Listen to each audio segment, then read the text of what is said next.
The next argument that is put forth is Hamas uses human shields, and that's why we have to. Now, I think Bill Burr put a really good point on this: is that if there's a baby in front of you and you're fighting a man, you're not gonna punch through the baby, right?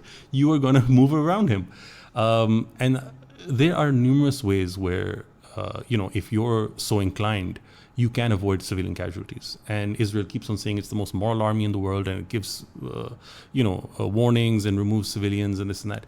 That really isn't true when it comes to the actual on-ground situation, because otherwise you would not have this level of civilian deaths in a place which, if you look at it from Islamabad's, compared to Islamabad, if you take Bani Gala to the new airport, that is the length of Gaza.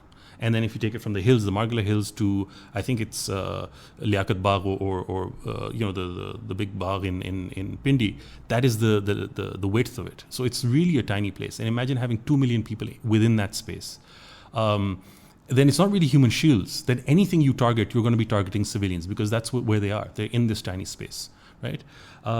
So that I really think is one argument. The second is that we have documented proof of Israel using human shields. Palestinians on cars. We have videos of this. We have pictures of this, right? We have statements from Israeli soldiers who have come out and, they've broken the silence and they've spoken on these issues. So when we talk about Hamas using human shields, we aren't 100% clear on whether they do or not, and maybe they do, and certainly if that is, that's a war crime and condemnable.